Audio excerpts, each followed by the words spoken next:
Welcome to the Season 1 finale of Nice Ashes. I'm Nate. And I'm Mike. What are we smoking today, Nate? We have got a fancy thing here. It's a beauty to behold, I think. I like it. I like it. Mike's excited. This is the Plasencia, not placenta, Plasencia Alma Fuerte. It's a hex-pressed cigar. Normally we get, box press, and then what's just the standard round? Is just the standard round? Mostly, or like the hand-rolled or whatever? Yep. So this one, they, I guess, pioneered a hex press, which is more or less a stop sign. Yes. Shape. And it's very cool. It's cool. It was initially designed, if I'm quoting the Tobacco Grove helper correctly, it was designed to improve the lighting and the flow and everything. It's kind of like the razor blades, is 2 razor blades on your cartridge enough, or do you need 15? You've got devotees of both camps. It smells good, but I think it might be smelling my hand lotion. Or your beard oil. Or my beard oil. Don't have beard oil today. So I didn't put my beard oil on either, and I got a head jump on the No Shave November. I started growing mine in October. I just trimmed it very, very slightly, just to kind of even everything out. I have not trimmed it. No, I did trim it in November. I did. So full disclosure, I've smoked this before, but it was on a much warmer day than today. However, we're both live. We're in person. Yes, we can gaze into one another's eyes and smoke on phallic things. We're on my lounge. We're in my lounge, and we have the heat on full blast. It's actually quite warm. Yeah, it's a warm day for Minnesota. It's not bad. The Great White North, which may or may not be a racist term. You look it up. You tell me the etymology.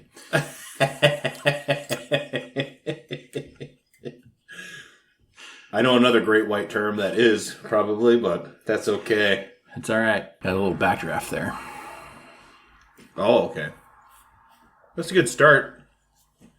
Yeah, it's not a phenomenal start. It lit fairly easily, so they might be onto something with the hex press. Lit evenly. It's a larger gauge, so yeah, a larger gauge. I usually take more time to light them. It's very. I mean, it's a loose hexagon is what I would call it. From a distance, you'd never notice it. You have to have it in hand. Yeah, you have to have it in hand. I don't know that it's enough of a hexagon to prevent it from rolling away on a windy day on a patio or something. No, Possibly. it would definitely roll away. Draw is good. Draw is good. Starting taste is fine. Not... Fine, nothing... So, I remember this cigar because I've smoked it before, but only once. And I remember really, really enjoying it, not to color anybody's opinion of it, and I'm coming into it with a fresh mind because I didn't remember, how do you remember the first few puffs of a cigar? That's not what the cigar is for. It's for everything in between. Sure. So, it's not about the ending either, because they usually end sour. Yeah. Contrary to modern romance novels, it's not about the ending. It's about what happens in the middle. Exactly. It's like a Stephen King novel. Yeah. Fuck Stephen King. I like Stephen King. Now, look, I've got Stephen King has certainly made a very prolific name for himself, and that's great. And maybe he reinvigorated the genre, and that's great. He likes to get into a lot of weird supernatural things. Yes. At the very end, when he's already set up this huge, psychological, mind fuck, and then he's like, oh, but wait, here come, the Native Americans, and you're like, what the fuck? And he brings in characters from other novels, like Father Callahan. It gets or really the guy's weird. name It is gets from really Salem's Lot. fucking weird. Or and himself. He'll bring himself into the story randomly. But I'll say, so when I was in high school, I read The Stand, which is weird because my parents recommended that I read The Stand. And they were very against me seeing R-rated movies in high school. Sure. Hugely against. 100% against. And there's a whole, the only thing I remember about The Stand is there's a scene where he's, jacking off and comes on his chest and lets it, dry and harden. That's the only thing I remember about The Stand because I haven't reread it since then. And I'm but at the time, I wasn't allowed to read or, watch R-rated things, but I could read any book I wanted. And so that was when I was man, there's a whole world out there in books that don't have the same scrutiny as And we've talked about that before. And we have talked about that before. But I think my all-time favorite Stephen King novel is Pet Sematary. That's the fucking like most fucked up shit ever. And he brings some Native American like burial ground stuff into it, which is fine because it fits the narrative, it fits the story, and everything fits. He doesn't pull the rug out from under you at the end with like a sudden Native American witch doctor thing. Like it's clearly there at the start of the book. Sure. But that book, like the ending of that book is like one of the greatest horror endings of all time. I don't think I've read it. You must. You simply must. The Dark Tower series is obviously my favorite. We've talked about that before. Yeah. And then I like Hearts in Atlantis, which is not a horror film at all. It's like a supernatural... Is that a Stephen King book? Yeah. Yeah, that was a Stephen King book. Yep. The movie is half of the book, and the other half is like... Because I know it's an Anthony Hopkins film, right? Yep. Yeah. Are you getting the heavy chocolate? Because this is supposed to be chocolate and orange. Chocolate and orange. Okay. And it's like I'm getting, like we're a couple puffs in, like, but I'm starting to get that chocolate flavor. I'm getting the smoothness that people say is chocolate flavor. Yeah, for sure. I'm not getting cocoa, but I understand why they would say chocolate because of the smoothness. Yeah, it's very nice. Smooth. It's very nice. It's very nice. Oh yes. And so we were talking about this right before we started. I don't know if this is the most expensive stick we've smoked in season 1. Maybe. But the Rocky Patel vintages are expensive. Yeah. I got them for a very good price. But I still think I spent, even online, I spent a little bit of cash on them. Yeah. And these came from Tobacco Grove, and they were, I think, $22.99 or something. So about a $23 stick. We spent the most on them per stick, but I'm not sure if you went to a... Yeah. I mean, it depends on where you source them and where you buy them and everything. Yeah. So, but these are up there with, this is up there. Yeah. For season 1. For the average, normal, everyday guy. Yep. This is an inexpensive cigar that you're going to bring your father-in-law or you and your good buddy are going to go out and splurge. Yeah, let's call this a splurge stick. This is a splurge stick, and this is our season 1 finale. And we wanted to do a splurge stick for our season 1 finale. And I can only imagine what our season 2 finale splurge stick will be. I think I know what I want it to be. Okay. Yeah, I have an idea of what I want it to be. All right. Do you want to make any predictions live? Fuente. Fuente. The Steve Harvey cigar. The Steve Harvey stick. Steve Harvey cigar. All right. That will be, you'll have to listen to season 2 to see if that's what we do for our season 2 finale or not. And we have cigars already for season 2. We're ready to go. We are ready to go. Yeah, I have them humidifying at my place now. So, not that the listeners actually care. The one listener that we have. We have 8 or 7, depending on the day I check. Depending on the day I check. But if you like our content, seriously, if you like our content and you think it's fun, I think even non-cigar smokers enjoy, because I have some friends that make up some of those 7 or 8. Who don't smoke cigars, but they enjoy the content. They enjoy some of the stuff that we talk about, some of the perspectives that we have. And really, this is just a way for Nate to feel good about himself and what he's putting out in the world. I'm kidding. But if you like it, share it. You don't have to like cigars. It's like this. You don't have to be fully immersed in the Dune universe to like what we talk about. Or maybe you don't like what we talk about, but you like how we talk about it. Share that. I've said many times, from my perspective, this whole show is just an excuse for me to set aside a couple hours a day or week. Yeah. So we can smoke a cigar and bullshit together. That is true. Because the after show, the pre-show are just as valuable to me as the actual show itself. Well, we talked about this. We don't have really high expectations we're not sitting here hoping to retire from our day jobs to be able to sit and smoke cigars all day and drink and record a podcast. Although that would be fantastic. Like I wouldn't say no if somebody was like, "Hey, we just want to pay you to live and give you free cigars and booze and you just record content." That'd be great. Yeah. I wouldn't say no, but that's not the goal. The goal is the goal is to hang out with Mike, smoke some cigars, drink some stuff, and talk about topics that maybe either we both know about or only one of us knows about. So, That's the goal. I mean, eventually it'd be nice to get a few sponsors so that we can smoke for free.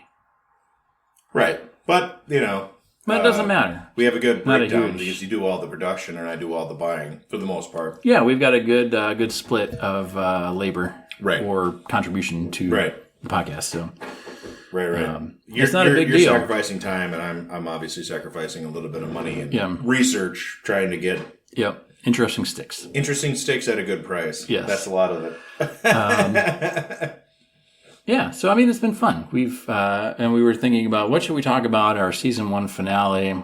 We thought maybe we could talk about some of the highlights and lowlights of season 1. And as soon as we said lowlights, Mike and I both thought of one particular cigar. Yes. Colt Blood Red Moon. And I know that you'll never listen, but Brett, I am sorry that I gave that to you last Christmas. Brent. Brent or Brett? No, it's not Brett. It's you Brett. I can't believe I said Brett. You could, either one of you could listen. No. If only one of our 7 listeners would share. I'm not Yes. trying to guilt trip you here at the end of the year. But spread a little cheer and share our podcast with someone you like or hate. Either way. Yes. So, Uncle Brent, I am sorry that I gave you that shitty ass cigar. Unless you liked it, then we're very pleased. No, he didn't like it. He even told me that at the time. And that was pre. That was last Christmas. That was pre-episode. Yeah, so, yeah. I came in knowing it was going to be bad. Okay, so now this is how you know that Mike and I are truly friends, because Mike smoked a terrible cigar, gave a terrible cigar to somebody else who told him it was terrible, and then made me smoke it on a podcast. Yes. So, Well, just because the pipe tobacco is so freaking good. the pipe tobacco is great. It's probably the best cherry tobacco I've ever had. Probably the best flavored tobacco I've ever tried. I don't know if I mentioned this on the podcast yet, but our very first guest, Dave, came over and I broke out the Colt Blood Red Moon pipe tobacco because I got it on sale with the Cherry Bomb tobacco from CAO, from Pipes and Tobaccos, not a sponsor, or Pipes and Cigars, sorry, pipesandcigars.com. If you are buying cigars anywhere else, you should probably go check out Pipes and Cigars. Yep. They've got crazy deals on a lot of things. Sometimes it's pretty expensive, but if you just wait and sign up for their newsletter and you get their magazine. I've never had a bad batch of cigars from them either. No. The reason why I keep away from Thompson cigar, because a lot of guys get bad sticks. And I've ordered hundreds of cigars and pounds and pounds and pounds of pipe tobacco from Pipes and Cigars. No. I've never had. I don't want to spend $500 on a batch and have half of the stuff end up being bad. Yeah. I'm not interested. And they've got some very reasonable, like dirt cheap pipe tools, cigar tools. Their deal, even though it's increased since when Mike and I took advantage of it, their deal for getting a sample pack plus a humidor, One of the best deals around. even now that it's $10, $20 more expensive than it was. $70 or $80 now. Yeah, it's And a little it was bit. $50. Yeah, it's a little bit more than when Mike and I got it, but it's still a hell of a deal because that humidor that I got from them has been the most consistent humidor that I've run. And I have it right here in this room. Yep. That's my my Very, smoke room. very humidor. consistent. It comes with the instructions of how to set it up and how to get it running and primed and all that. So, that is one of the best deals in phenomenal. town. And the cigars are all decent. They're not super high quality, but No, it's a good way to get your toe in the water, figure out what you may or may not like. for a starter set, I would definitely go that route. Yep. And Tobacco Grove down in Maple Grove, Minnesota, they've got little sample packs. You've seen them when you've gone in there. They've got the little sample packs of the zipper pouches. They've got like the punch sampler and the other samplers. Yeah, the samplers. too, which is fine, and it's a fair price. It's not. Perdomo does it. Hoyle. Yeah. They're good, especially if you want to go to a graduation party and you only have a couple of people. Yeah. You can buy like the Hoyle de Monterey Excalibur sampler pack and bring it, and then you can give out a couple cigars to some high schoolers, and they can get sick. And what I've found with Tobacco Grove, or finding a good tobacco cigar shop, one of my favorite things about Tobacco Grove is they've got a big sign on their door that says, "We do not sell vapes or e-juice or any of that shit. We don't sell cigarettes. We only sell cigars and pipe tobacco."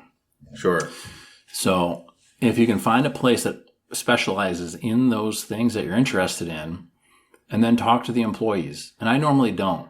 And the only reason I found out about this cigar is because my buddy Willie, shout out to Willie, he's down in Florida, and he wants to be one of our guests, and maybe we'll have to do a road trip down to Florida or a plane trip down to Florida, and he'll hook us up with some Cubans and he was telling me about this one crazy cigar shop in his hometown or whatever, and it'd be fun to go down there and do like something live at a cigar shop.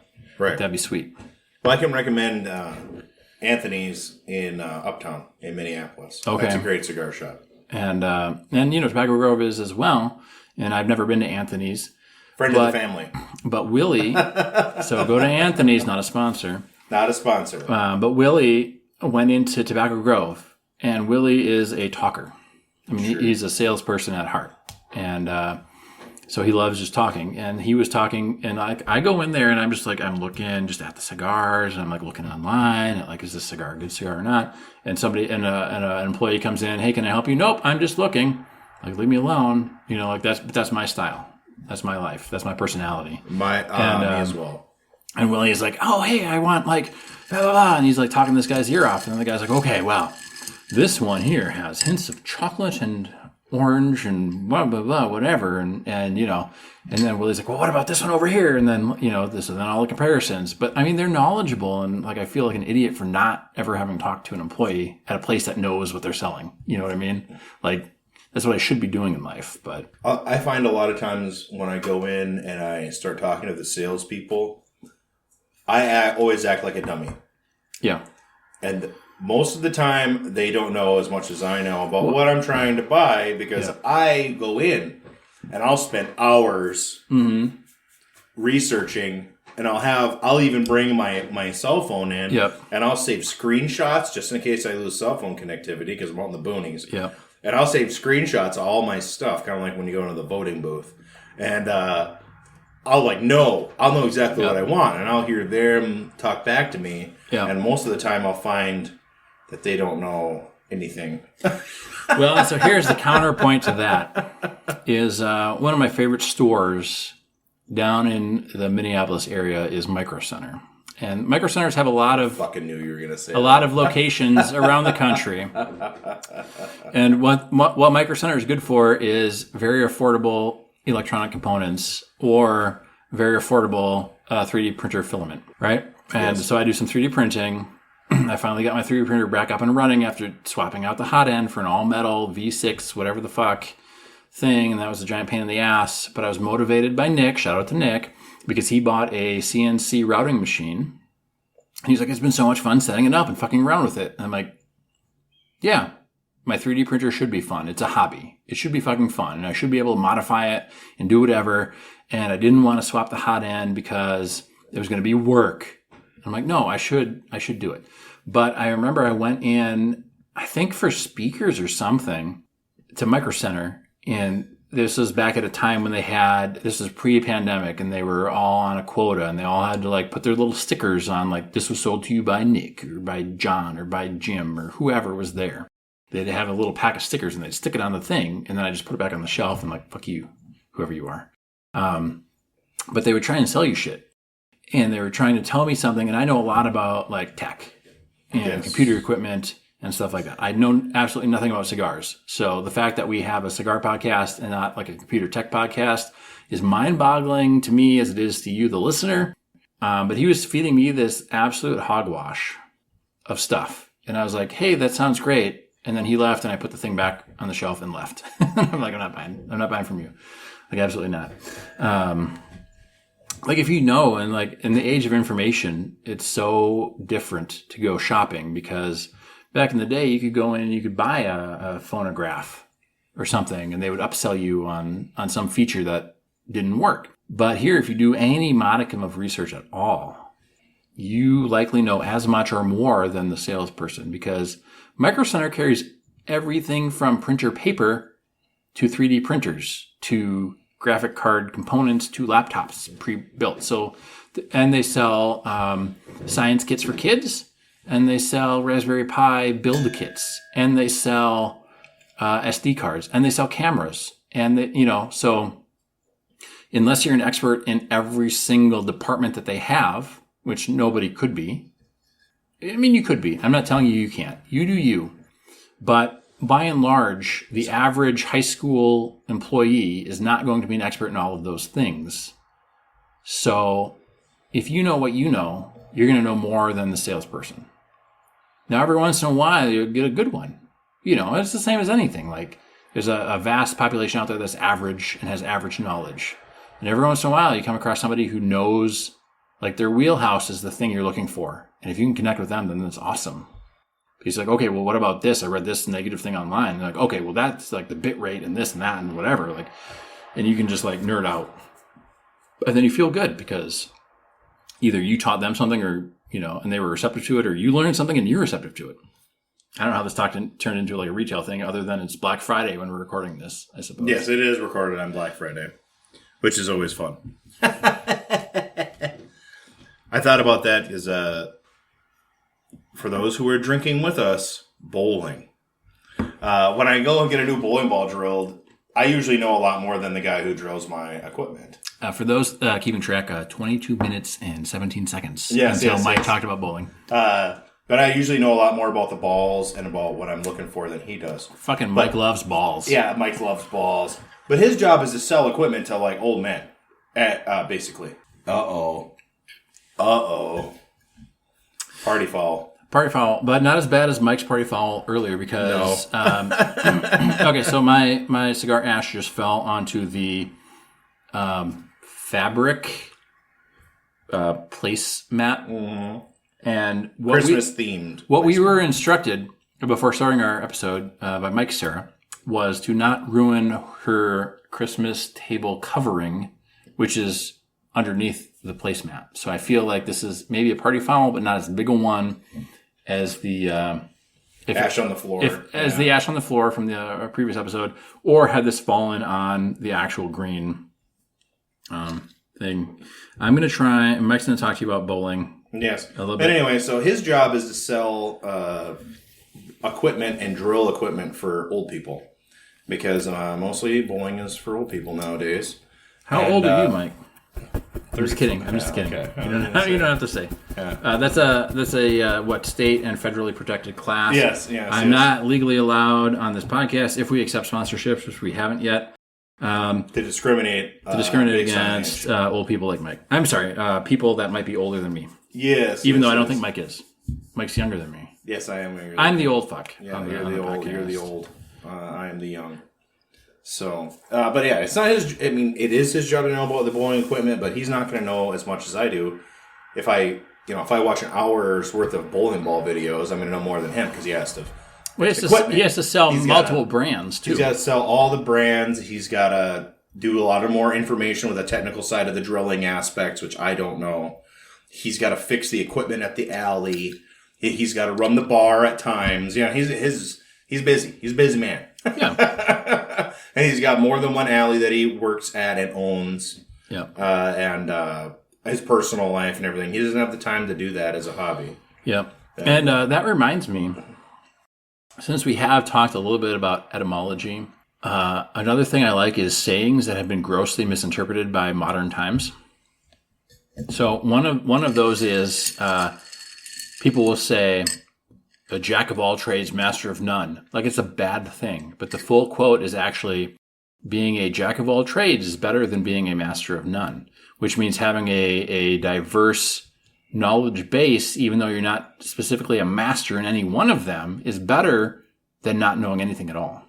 Sure. So, and this is not to defend this person Mike is talking about, but it's just to say, if you have enough, like if you have a base knowledge in balls and a base knowledge in, running the bar and a base knowledge in other equipment and drilling, like that's better than not knowing anything about anything.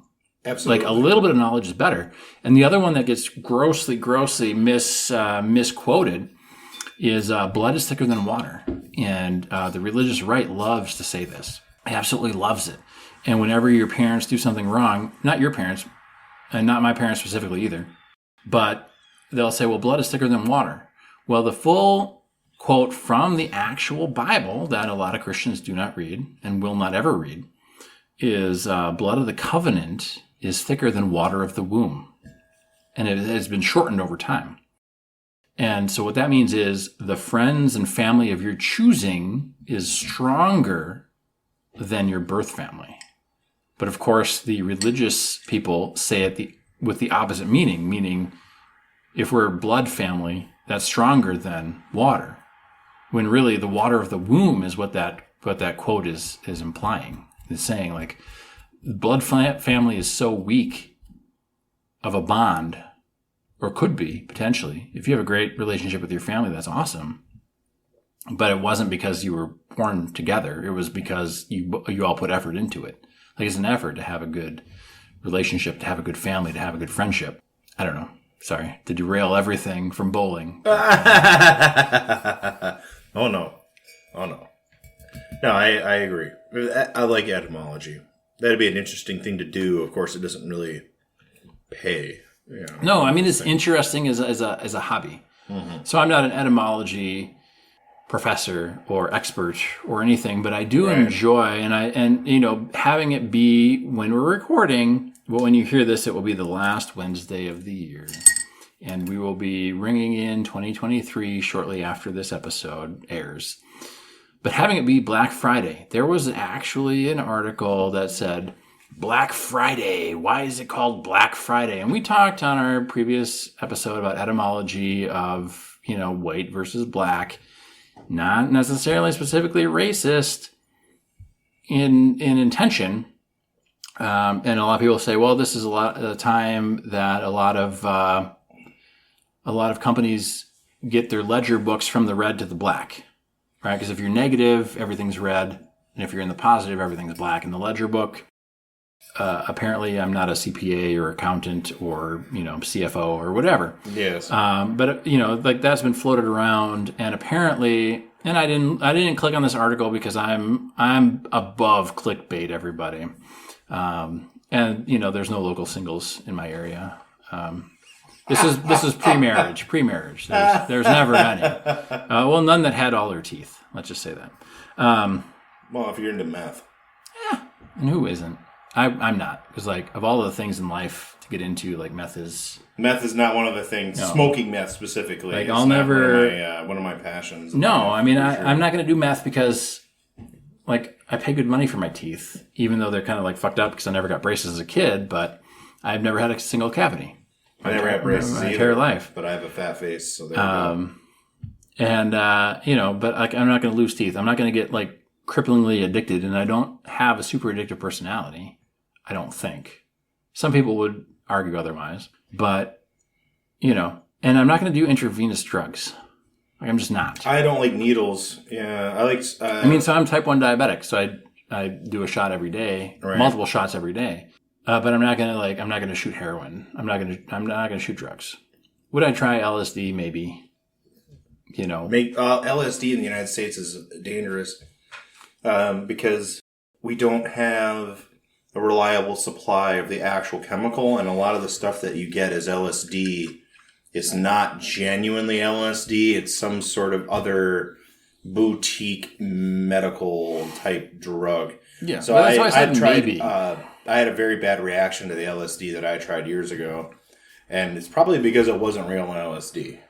It was probably something else. And I had a friend that was selling a lot of LSD at the time, and who knows if it was real LSD. It was psycho. It made you had a very powerful psychedelic reaction.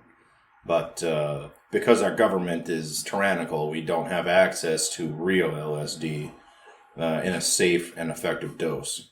Yeah. So it makes it more dangerous for those of you who are thinking about doing LSD. Well, I think the important thing with any kind of drug or alcohol or stimulant is dosing and the strength of that dose. And I think if we had things more legal, or regulated of all drugs because of regulation. Because then you could know the dosage. Like if I go, and I remember this, and this is a story, and this is all legal because I was over 21. And I bought myself. I was collecting beer bottles at the time, and so I was trying to drink just as many unique different beers as possible. And I came across one called Bourbon County, and It was a beer aged in a bourbon cask. And so I drank it, and it tasted it tasted not quite as harsh, but it tasted just like bourbon without the biting aftertaste. And this is if you buy like a cheap bourbon, because I was just out of college, didn't have a whole lot of money. And I was like, oh, Bourbon County, that sounds great. I love whiskey and bourbon and scotch and all those things. And so I wanted to try it. And so I drank this bottle of Bourbon County, and I drank it down. I just drank it like I would drink like a normal, 4 or 5% beer. And then I drank it, and I was like watching a movie, and I was like, hey, I should grab another beer. So I stood up, and I like stumbled. And I'm like, what the fuck? Am I a lightweight? Because this is my first beer of the night. And I looked at it, and it was 13% alcohol. And this is the first experience I ever had with something that was not, this was, this had to be 2009. It was like on the crest or the beginning edge of the craft beer craze in America. Sure. And so all beers were just beers at that point for me, because I didn't know any better, because I hadn't drank enough beer at that time, and I still haven't in my life. And I will maintain that until I die. I still have not drank enough beer. But crazily enough, even though I've had so many different kinds of beer, I will get surprised by how strong beer is. I was plowing 2-3 weeks ago. Like literally plowing, or is this like, a euphemism for sex? No, like plowing, literally plowing snow. And I was working and doing all this stuff, and I was like 3 hours in because I had to prepare some things and do all the mechanics. And I was like, oh yeah, I want a beer. Went down, had a beer. I had another beer. I think I had 5 beers total in the evening. And I was drunk. I was just wasted, and I had a hangover the next day. And Mike's never been drunk before. No, I've never been drunk before. And that was my first time. And I was genuinely shocked, number one, that I was drunk after 5 beers over a long period of time. Let's say 6 hours. I'd probably say 3 hours. We're just winking at each other. I would say 3 hours, genuinely. Okay, yeah. And but I had a hangover the next day. Couldn't believe it. After drinking 5 beers, 6 beers, holy shit. And I was like, wow, it's very strong beer. Well, and that's the thing, is when I go, and that's why I keep bringing up Trader Joe's. And we had a bunch of people over at our house, and I had a 12-pack of Simpler Times Lager from Trader Joe's. And it's brewed by the same people that make the Bosun line. It's a Wisconsin brewery. And somebody was like, oh my God, you're drinking Simpler Times? I'm like, dude, man, it's a 6.2% lager that tastes pretty damn good, and is $6 for a 12-pack. Hey, when I go hunting out of state, a lot of times I'll bring Grain Belt in clear bottles. Grain Belt is great. It's freaking phenomenal. And the last time I went out, I actually brought Minnesota Gold. Which is pretty good too. Minnesota Gold is kind of like the microbrew version of Grain Belt. We like the Northeast quite a bit. Oh yeah, the Northeast is great too. Yeah. And I brought it, and I was with a bunch of guys from Colorado that I knew, and they'd never even heard of the brewing company or whatever. I don't know if they don't distribute outside, but it's not a huge. It's not like the New Glarus. They will not distribute outside of Wisconsin. Right, yeah. But I think Grain Belt will distribute wherever they want people to, but a lot of people don't want them outside of Minnesota. Grain Belt distributes to the region. I know when I was working out west, as oil expansion went out, the Minnesota beers moved with all of the workers, and now they have Grain Belt in bottles out there. And Grain Belt's real good. Yeah, but these guys from Colorado never had it. And I brought a 24-pack, and I'm like, there's 4 of you. Bring these home. This is like a Minnesota-style lager. Yeah. And it's like the most popular beer in the state, more or less. One of the oldest still running. Yeah. I think. Yeah. We got Summit, and Summit distributes nationwide. Yuengling is the oldest brewer. The oldest brewer in the state, in the country. Like Yuengling is Yuengling is the oldest in the country. Shell's is the oldest microbrewer, family owned. Yes, yep. Northeast brewery. Grain Belt is up there. Well, Grain Belt's owned by Shells now. They bought it out when the factory closed down in Minneapolis. But they've got a long tenure. Yeah. Oh, they've been around for a long time. Yeah. My grandfather used to have a pallet delivered to his house. Okay. I'm not saying they're the oldest ever, but I'm just saying like it's an established brand. It's an established brand. Yeah. Here in Minnesota, I think that Northeast and Grain Belt, and then what the hell is it called? McGolden Light. I think those are the top 3 beers. Period. Yeah, I'd have to look that up. McGolden isn't brewed here though. No. McGolden is brewed by. But you're talking like popular here in Minnesota. Yeah, top selling. Yeah, I know. Like a lot of people here like Bush. Some people here like Bush. And actually, like the Bush, like the marketing department, when they in like July, they come out with the corn cob cans. You know, they got the corn cob printed on cans, and they got like the Blaze Orange cans. Yeah, like their marketing department's on point. It's not terrible. They used to do the Blaze Orange can, and you could win a prize if you got the Blaze Orange can in a pack. Oh, okay. And I actually have buddies that they're such alcoholics, but they have the old school orange cans, and they won money. Oh, okay. I mean, some of that stuff, like, you know, sometimes it's just, I don't know. Sometimes, even if it's not the best, if they do good, like I'll try and support them in some way. Right. Right. I like locally produced alcohol for the most part. Yeah. And to shout back to our episode with Al. Yep. Talking about board games. There's a company, a board game publisher called R2I, which is Road to Infinity.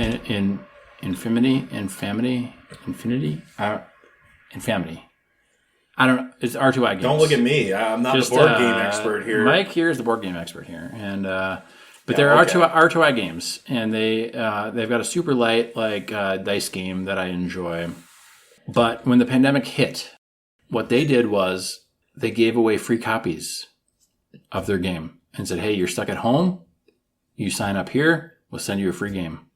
Like, you know, I mean, I don't know what it costs to produce them. They probably lost, I don't know, $5 per game that they sent out, $5-10 per game they sent out, because they, you know, had pallets or whatever. But they had the money set aside, and they just did something nice for the community. Right, and I'm sure they gained a very loyal following from that. Yeah, and I don't like everything they produced, and I only have I only have 1 or 2 games produced by them, and they're fine. They're fine games, but like it was a nice gesture at that time, and I think, you know, some of that stuff goes a lot further than other things, you know, especially in the Elon Musk and Jeff Bezos and Mark Zuckerberg era that we're currently in, the hellscape. I don't even want to talk about Elon Musk and Twitter. The situation is changing so radically. Like by the time you listen to this episode, it will be way different than whatever we talk about now. It's hilarious. I do not have a Twitter, and I have no plans on ever getting a Twitter, but it is entertaining in a very sad way, I guess. Yeah, I guess before we delve into that, Mike's a little bit ahead of me on this because I've been talking a little bit more because he. So I'm the introvert. Mike might be an introvert too. I'm not sure how you identify. I'm not going to assume your identification. Thank you for not assuming. But he lubricated me pretty good before we started this podcast. Yes, we're on our. We had libations. Yes, well, we're drinking whiskey. I'm Mike Tyson. We're drinking whiskey with whiskey. Yes, we are. We have Johnny Walker Black in the small glass, and then we have the snifters. Yes, as it were. We have an alternative to Crown Royal, which I will not name because I don't want it to sell out. But he has plenty of bottles in the basement. I've heard 24. I bought 24 bottles. Nobody listen to this next part. Yeah, and then we're drinking whiskey sours.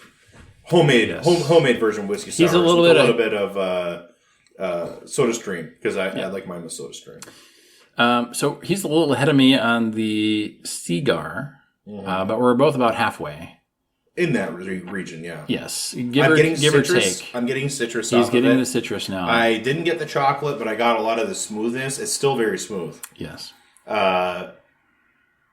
It's very good. It's very good. It's quite nice. It's quite nice. It's very good. I think that I've been very careful with my cigar selection, and I think that this is definitely a top tier cigar, but I don't think it's necessarily better than some of the cheaper cigars we've smoked, but it's probably going to be more consistent and available, and it's special because you spend a little more money, and it's like, you know it's going to be good, and it's very good. And that's why we're calling this a splurge stick. Yes. For the average jack-off, this is going to be an hour's worth of wage. Basically, you spend an hour of your life. Or more. $20. After taxes, that's going to be an hour's worth of work. Or more. Depending. I mean, it depends. It depends. One of the greatest things that I ever read, and I can't remember the author's name, but it's a book called I Will Teach You to Be Rich. And I believe it's written by an Indian author, but he, from India, not Native American. But he kind of goes through, and the point is that everybody has their own things in life that they want to focus on for their hobbies or their splurges or their whatevers. And some people don't care where they live, but they want a nice car. Some people don't care about their car, but they care where they live. Some people don't care where they live or what they drive, but they care about where they go to eat. So everybody has their own thing where they funnel their excess money to. Right? So if cigars is where you're funneling your money to, this is probably a good one to try. Right? Are there better ones for less money? Yeah. If you want to say, hey, I smoked a Hex Press, I think there's only 2 companies that do a Hex Press. And this was, I think, the first one. And there's another company that does a Hex Press, and they just call it Hex. Because I was Googling this one, Sure. It's nice. It's pleasant. Very fine, very smooth, very consistent. Very flavorful. I shouldn't say it's not overly flavored. Complex. It's not flavored. But it's nice very notes. smooth, and it's got nice notes. It's not overly complex. There's not a huge depth. It's got a phenomenal draw. It lights easily. Yes. It's very pleasant. Yeah. Yeah. You're not getting hints of fruit or anything like that.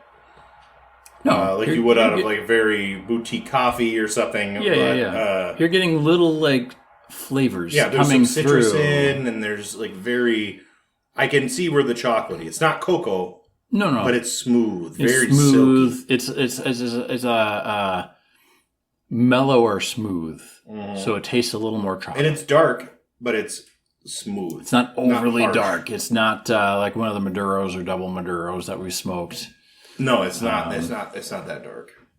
It's darker than a medium, but it's very good. It's a good one. Well, that's our halfway point, and we try to smoke to where our listeners can go out and easily acquire these sticks. Yeah, I don't try to get specialty cigars. I try to get stuff that is available. Yeah, and every once in a while we like to smoke a little higher end thing or whatever, but not usually. And in the grand scheme of life, you think about cigars and cigar prices, and if you can get and usually when I drink beer, and Mike and I have talked about this before, and even this episode with the simpler times, you can get 12 cans of beer for $6 or $7. So that's less than $1 a can of beer. And it's a decent beer. Is it going to outperform your local microbrew? Probably not. But is it going to outperform Budweiser or, something else? Probably. Definitely, Is it to your taste profile that you like? Maybe not. It depends on what you like to drink, but you can do a lot with a little. And I think that's hugely important too, is to do a lot with a little. And if you can, find a stick that is easy to smoke and affordable, then that is great. And we've talked about this too, and sometimes we're like, hey, this isn't one that we'd bring to a graduation, or this isn't one we'd give as a gift, but it's one that we would totally smoke mowing the lawn, or if we're just having a conversation and shooting the shit, yep, we're going to smoke this one because you don't have to put a lot of thought into it. You don't have to focus to enjoy the complex flavors and this, that, and the other thing with this cigar. This one is, if you focus on it a lot, you can pick out some of the subtleties, but this is one where maybe the whole just being nice and easy to smoke, and it tastes great, and it's not overly one way or the other. It's good. It's very good. I'm mixing another drink right now for all of our listeners. I'm sure you heard the splashes. Now, to be clear, he's not mixing a drink for you. He's fixing a drink for him and me. Yes. But I would say that this is a little too expensive to give out as graduation presents. Oh, for sure. This is a splurge stick. This is a splurge stick. My go-to graduation is usually... The Blood Red Moon. Yeah, not that. Has to be. Oh, my God. That's the hate gift. That is the hate gift, for sure. It's actually the... It's the pink bunny suit from A Christmas Story. The Presidente-sized Excalibur. Because you can get them for $10 a stick all day long. And they're good. And they taste well. And when you get something for a high schooler, they're not going to know what they're looking for. This last year, I think I did the 660 carb because for some reason I couldn't find any Excaliburs in my region here, but it worked well. So there we go. We are going to go over the cigars we smoked for the year. I think we all know the Blood Red Moon was total shit. We can't say enough bad about it. I was extremely disappointed with it. The reputation of cult is high. I don't know where that particular stick came from. Another low light was the Bella Vanilla. Was it not, Nate? The Bella Vanilla? Yeah, the Bella Vanilla was... CAO has a reputation, and the Bella Vanilla was particularly bad. It was very artificial tasting. You can get vanilla extract, but when you get the real vanilla extract, it's like real vanilla, and it's very rich and flavorful. And you get the imitation vanilla, and it's not the same. I mean, it's fine. But once you've had the real, and we had a cigar that was vanilla flavored. Moon Trance. The Moon Trance, and that was the bourbon vanilla, which is the real vanilla. And that flavor, the difference between those two and why anybody would ever pick the Bella Vanilla over the Moon Trance, I mean, it's so artificial tasting. It's just... Right. Mind-boggling. I think one of the biggest problems I have with the Bella Vanilla is that the Moon Trance is epic. That is... Yeah, the gold standard for flavored cigars. It is. It is the gold standard, and I recently... It's literally like the Citizen Kane of cigars. I made an order. There was a sale from a company, and I ordered a box of Moon Trance cigars. And... I always carry a box at home because women like it. And men love it. Men want to be it. No, wait, that's James Bond. Women love him. Men want to be him. Mm-hmm. But the Moon Trance... It's epic. It's always a highlight. It's always a highlight. You cannot go wrong. If you're at a cigar shop and you bring your spouse... Even if you don't like flavored cigars, just pick up a Moon Trance and you're going to like it. And there's nothing wrong with liking it. Let's break down masculinity in America. And we're not going to break this down fully. It's not going to be a full, de-evolution thereof. But if a man goes to a bar and orders an Appletini, what is the societal response? You already know. When I said Appletini, your eyes already rolled in your head. Mine didn't. Not Mike's, because Mike and I are on the same page. But a lot of people, if a man goes and says, hey, I want an Appletini, they're like, what the fuck? And I'm guilty of this. I'm not trying to call you out if you roll your eyes. I had a female friend. We went to this nightclub in Oklahoma City, and they had condoms for free in the bathroom. And I was like, oh Jesus! But I didn't know. I was young, and didn't know anything. And I had watched Scrubs, and the character there, one of the characters loved Appletainies, and I didn't know it was an actual real drink. Like, I didn't know, and so one of the women that brought me there said, "Hey, I'd like an Appletini." I'm like, "Hey, cool, I'll go get you one." And I kind of like chuckled to myself because I thought it was a fictional drink, but it wasn't. And so when I brought her back a martini without like the apple, I kind of got chewed out a bit. But if a man orders like a fruity drink, like society will say, "Why is a man ordering a fruity drink? What's that about?" Well, why can't a man enjoy a fruity drink? Like, is there any unwritten rule? But you can't have it both ways. You can't say a man is less manly for ordering a fruity drink and then say, "Why do men shoot people?" Well, it's probably because you told him he couldn't order a fruity drink.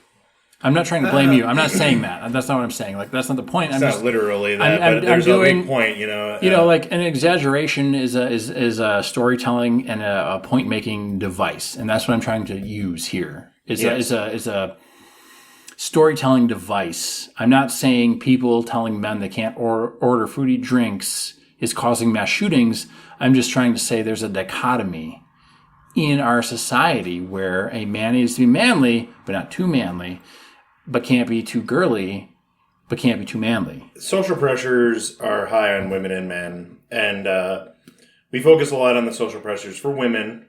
And rightly so. I'm not trying to denigrate that. I think that a lot of men, they don't get their own spaces. I will take an aside here quickly. Let's take an aside. I'm about a third of the way through the cigar. So Mike's going to do a little bit of talking, and I'm going to do a little bit of puffing. This cigar, about a third of the way left, so I'm 2/3 through, has magically become extremely good. And it's not because of the consumption of alcohol, I don't think. There was none. Yeah, there has been none, yeah. But it's actually very good, very flavorful. There's a whole This is the part of the cigar that I remember. Yes, there is a full palate range of flavor. The first 2/3 is foreplay, and the last third... It's very intense. Not very intense. If your palate isn't accustomed to it, I don't know if you're going to pick it up. But there is... You'll still notice something going on. All the way low, all the way up to like the peak. Almost like that high citrus all the way down. And it's the full flavor range in your mouth. It's quite impressive. I think this has got to be the most complex cigar we've had as far as... yeah, there we go. We had a high five. You can high five yourself or your spouse. Yeah, I'm just a hair over halfway. Yeah. I don't even know if I'm 2/3 through. But it is starting to come into its own. Because the first half was pretty much all smooth and chocolatey. Yeah, very, very chocolatey, enjoyable. No cocoa, just smooth with a little citrus note. Yeah, and in a sense where, we've smoked other cigars and it's like, this is a very consistent. It's very, like, you can tell somebody crafted it to be that way. Yes. And, Mike and I have our own flavor profiles that we like or whatever, our own preclusions or our own preferences that we like. But for Mike and I, who have, I guess, fairly similar cigar tastes. Close enough to call it good. To sit and smoke a cigar halfway through at least, maybe a little more, and be like, hey, this is very consistent, it's fine, it's good, it's smooth, it's easy smoking, easy to light. But then, what we love, and we've demonstrated this on the podcast, is we love the flavor change, or we love we're gonna kick things up here, right? And I routinely smoke cigars that don't flavor change because I smoke a lot of Cheroots, because you can cut them in half and they're quick, and I can drive Cheroots are great. Half an hour in my truck, roll the window down, smoke a Cheroot, and it's a very pleasant drive then. On Minnesota, horrible Minnesota 2-lane roads where people drive 35 and a fucking 55. This is ridiculous. But anyway, there's hills and trees and turns, and you can't pass. Passing is a fool's errand. But a lot of times. A lot of times. You need a huge, clear vista. Mm-hmm. My dad... and we just watched, Sarah and I just watched A Christmas Story and A Christmas Story Christmas I've never seen that. Well, it's brand new. It's brand new. Oh, okay. Is this it? Year. We'll have to watch it and do a review. We might have to do a review. What I'll say just initially out of the gate is A Christmas Story cannot be replicated or duplicated in any way, shape, or form. It's not a perfect film by any stretch of the imagination, but it's great. And the reason A Christmas Story, the first one, original one, works is because all of the characters are very, very generic. Even though you're spending a week's time with them in movie time, you don't really get an instance for how they are actually as people. Right. But I believe that's intentional because you're supposed to relate to almost all of the characters depending on where you are in life. If you're a kid, you're supposed to relate with Ralphie because he wants this present, the Red Ryder BB gun. And if you're a parent, you identify with either the mom or the dad. And it's like, hey, am I going to be both a hard ass like the dad? And I go and fight the furnace and swear and then buy him the BB gun anyway without my wife knowing because I had a BB gun when I was that age and I fucking love that leg lamp with the fishnet stocking. Yes. Or am I the mom who's like, I just walked up on my son beating the ever-living shit out of this kid, swearing a blue streak of profanity. And all I told my husband was, I roughly got into a fight, but he held his own. And that was it. And you're like the nice one. Like it doesn't matter. They're all identifiable characters, and they're meant to be that way. You're supposed to relate to these characters. Yeah, there are characters who have moments in time, and you relate to those moments in time. It's a very, very much a slice of life. Like here's the week before Christmas. We've got all these hopes and dreams on all these different characters that you may or may not relate to, depending on your stage in life.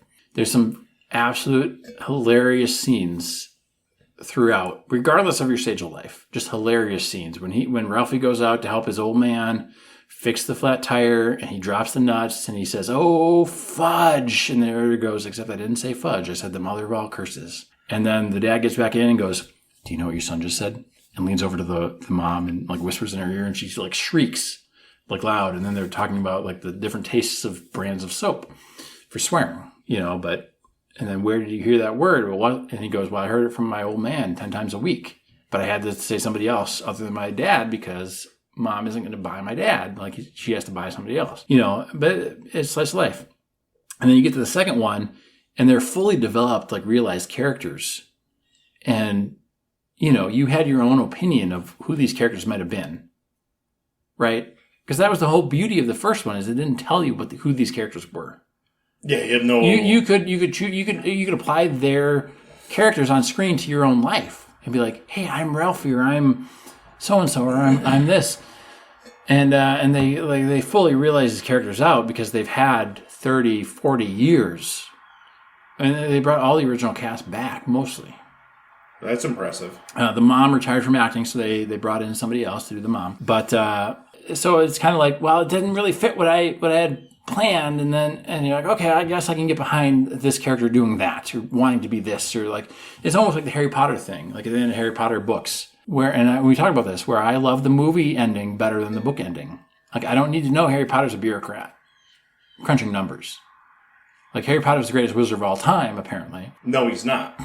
I don't need to know that we're sharing like furious like eye glances for those of you not here in the room. It's not furious eye glances. I want you to smoke your cigar. No, I know. But Harry Potter, I was big into Harry Potter when I was younger.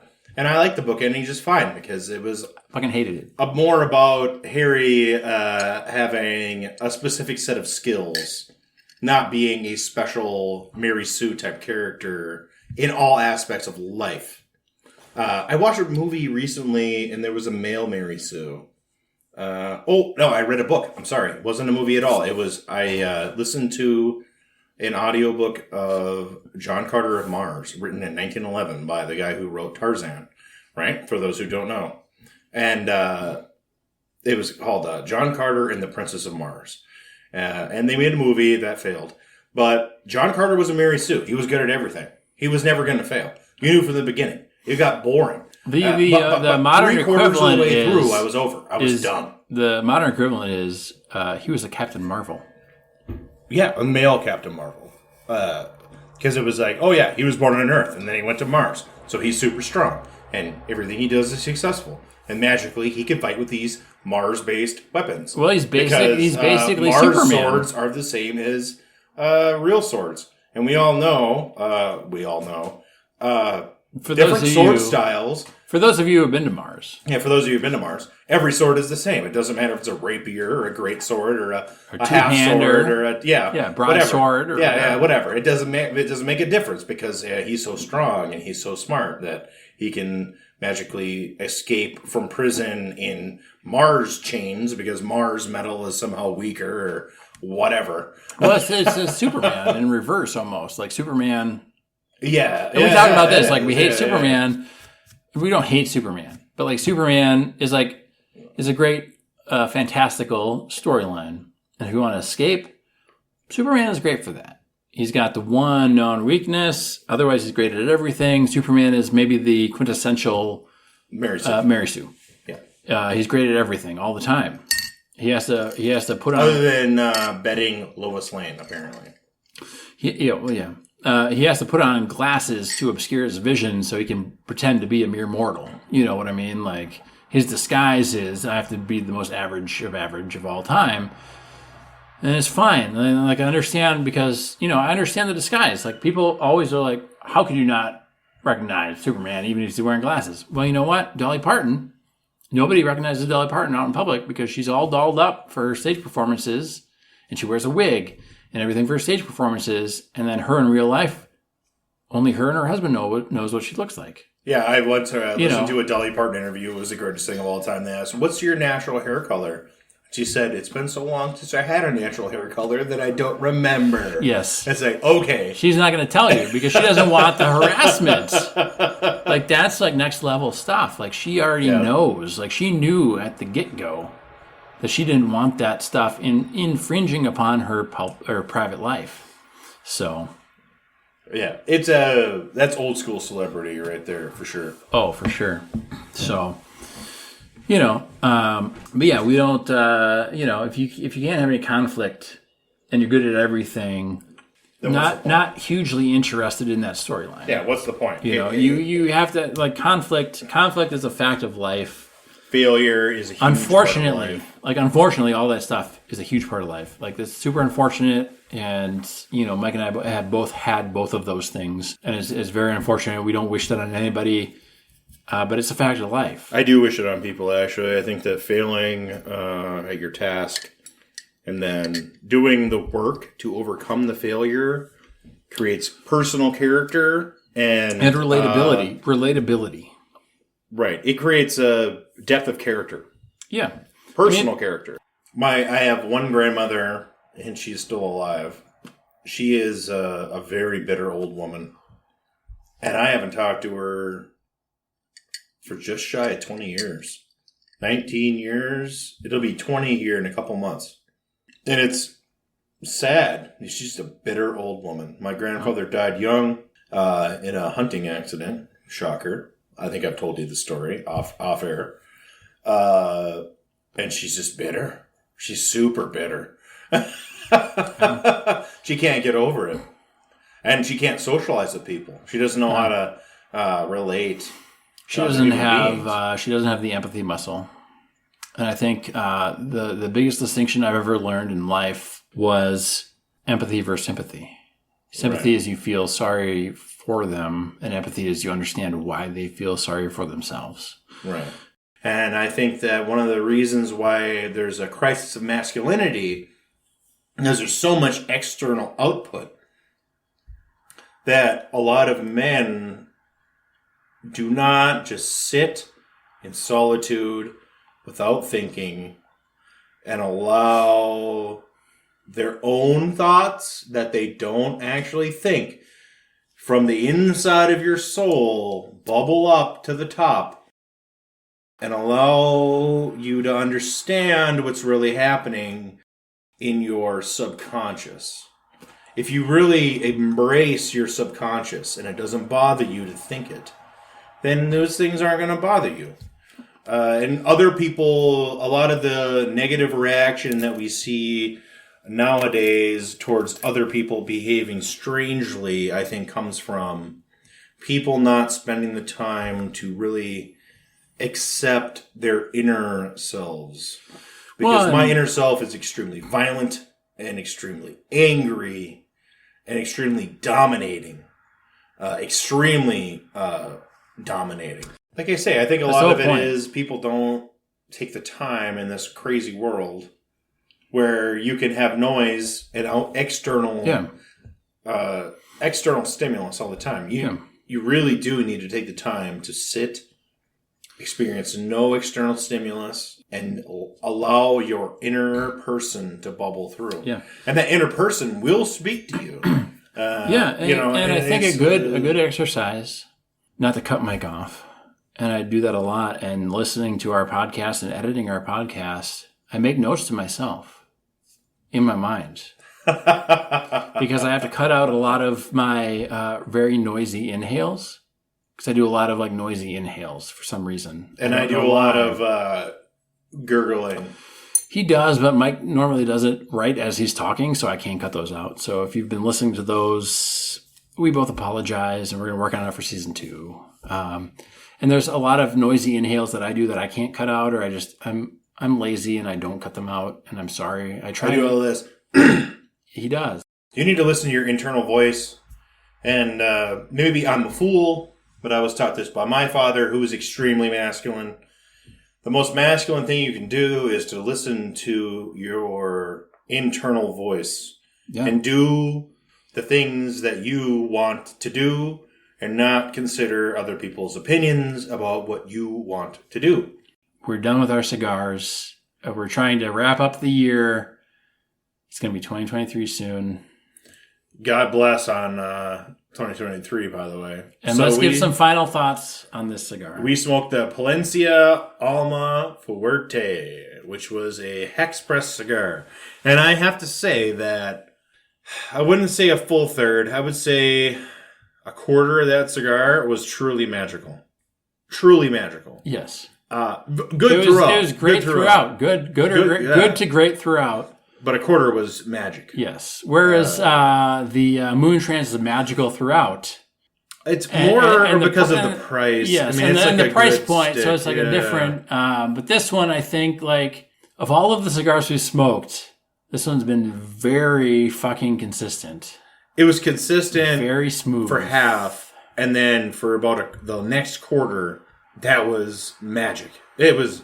Yeah. So good. And then it became consistent and good again. Yes. But there was a portion of it where it was just peak. This is something where if you want to splurge, this is not a bad choice. This is a good choice. Splurge stick. Yeah, this is a splurge stick for sure. Yeah. And it's worth the money, I would say. I would say so. Once or twice a year. I had only smoked it once before, and I had no qualms about making this our finale splurge stick. This was a Nate purchase and suggestion, so you know it's going to be good. Yep, and Mike's going to edit this episode in retribution. So sure. That'd be a terrible choice. That'd be a terrible choice. We'd have many anime sounds, I'm sure. Yeah. So. And maybe that's what would drive you to continue in season 2. But we look forward to seeing you in season 2.